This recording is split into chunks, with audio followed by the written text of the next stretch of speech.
একজন সম্রাট কিভাবে নিজের পুরো সাম্রাজ্য হারালেন? পরাজয়ের পর কেন তাকে দেশ ছেড়ে পালাতে হয়েছিল? সবকিছু শেষ হয়ে যাওয়ার পরও কিভাবে তিনি আবার ফিরে আসলেন? কিভাবে দখল করলেন তার নিজের সিংহাসন? হুমায়ুনের হারানো সাম্রাজ্য ফিরে পাওয়ার গল্প জানবো আজকের ভিডিওতে। এক সময় মুঘল সম্রাট হুমায়ুন তার বাবার গড়া বিশাল সাম্রাজ্যের শাসক ছিলেন। কিন্তু ভাগ্য সবসময় এক থাকে না। কিন্তু একদিন এমন কিছু ঘটে যা তার সবকিছু বদলে দেয়।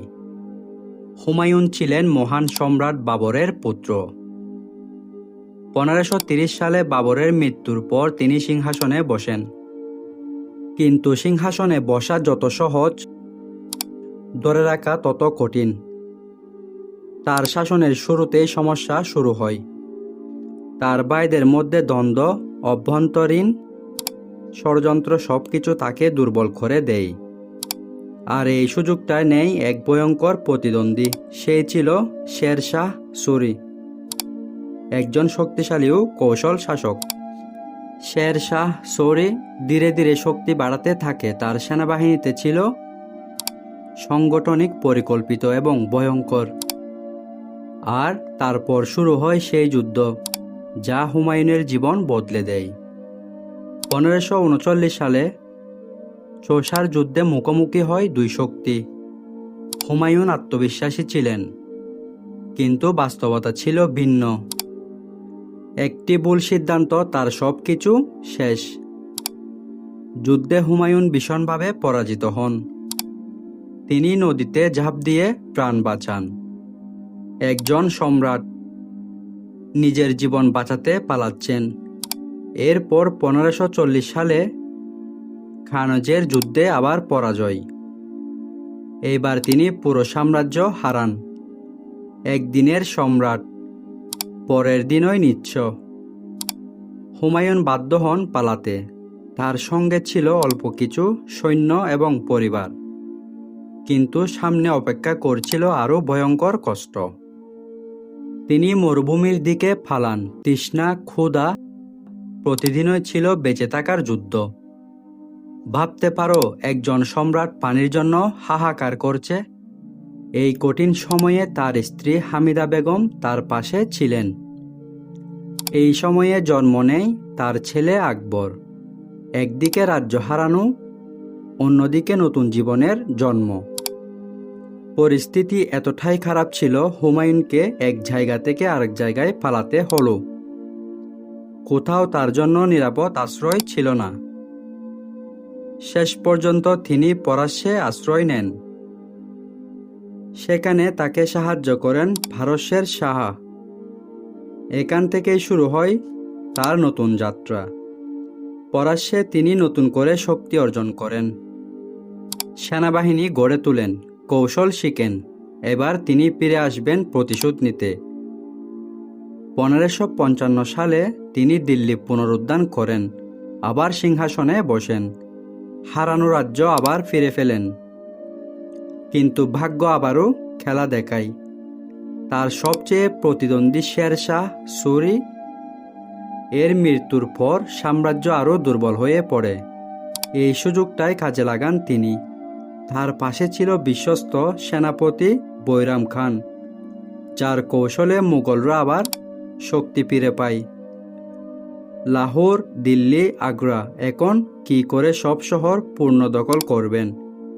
যে মানুষ এক সময় সব হারিয়েছিল, আজ সে আবার সম্রাট। দিল্লিতে ফিরে এসে হুমায়ুন শুধু সিংহাসনে বসেননি, তিনি চেয়েছিলেন এক নতুন শুরু। রাজনীতি থেকে বেশি ভালোবাসতেন জ্ঞান, জ্যোতির্বিজ্ঞান, বই। তিনি তৈরি করছিলেন এক বিশাল লাইব্রেরি, যার নাম ছিল পুরানা কিলা। রাতের পর রাত তিনি বই পড়তেন, তারকা দেখতেন, পরিকল্পনা করতেন। তিনি তলোয়ারের চেয়েও কলমকে বেশি ভালোবাসতে শুরু করলেন। একদিন হঠাৎ হুমায়ুন পা পিছলে সিঁড়ি থেকে পড়ে গেলেন। একটা ছোট ভুল, কিন্তু ফলাফল ছিল মারাত্মক। তিনি যুদ্ধের ময়দানে বেঁচে গেলেও সে হার মানল এক সিঁড়ির কাছে। কিন্তু দুর্ভাগ্যবশত হুমায়ুন কয়েকদিন পর মারা যান। তার বয়স ছিল 47 বছর। তার মৃত্যুর পর তার ছেলে আকবর সিংহাসনে বসেন এবং ইতিহাস বদলে যায়। আকবর হয়ে ওঠেন মুঘল সাম্রাজ্যের সবচেয়ে মহান সম্রাটদের একজন। এই কঠিন সময়ে তাকে সাহায্য করে তার অভিভাবক ও সেনাপতি বৈরাম খান। আসল শাসক তখন আকবর ছিল না, পর্দার আড়ালে ছিলেন বৈরাম খান। তবে হুমায়ুনের মৃত্যুর সুযোগ নেই হিমু। তিনি দিল্লি দখল করেন এবং নিজেকে রাজা ঘোষণা করেন। পরিস্থিতি ভয়ঙ্কর হয়ে ওঠে, মুঘল সাম্রাজ্য আবার হারানোর পথে। তখন শুরু হয় ইতিহাসের অন্যতম গুরুত্বপূর্ণ যুদ্ধ। এই যুদ্ধে প্রথমে হিমু জিতেছিলেন, কিন্তু হঠাৎ একটি তীর এসে লাগে তার চোখে। তিনি অচেতন হয়ে পড়েন। তার সেনাবাহিনী ভেঙে পড়ে। মুঘলরা জয়ী হয়। কিন্তু ইতিহাসের একটি মোড় ঘুরিয়ে দিল ছোট একটি তীর। যুদ্ধের পর আকবর ধীরে ধীরে নিজের ক্ষমতা হাতে নিতে শুরু করেন। তিনি বুঝতে পারেন শুধু যুদ্ধ দিয়ে সাম্রাজ্য টিকে থাকবে না, দরকার বুদ্ধি, ন্যায় এবং কৌশল। কিছুদিন পর তিনি বৈরাম খানকে ক্ষমতা থেকে সরিয়ে দেন। আকবর এবার নিজেই সম্রাট হয়ে উঠলেন। এখন শুরু হলো আকবরের আসল শক্তি দেখানো। রাজপুতদের সঙ্গে জোট একের পর এক অঞ্চল জয় করেন। তিনি শুধু যুদ্ধ করেননি, প্রশাসনিক সংস্কার এবং মানুষের মন জিতে নিয়েছেন। তলোয়ার দিয়ে দেশ জয় করা যায়। আকবরের সবচেয়ে বড় শক্তি ছিল সব ধর্মকে সম্মান করা। তিনি চালু করেন ধর্মীয় আলোচনা সভা, ভিন্ন ধর্মের মানুষের সাথে সম্পর্ক, নতুন চিন্তাধারা। তিনি তৈরি করেন এক নতুন ধারণা, দিন-ই-ইলাহি।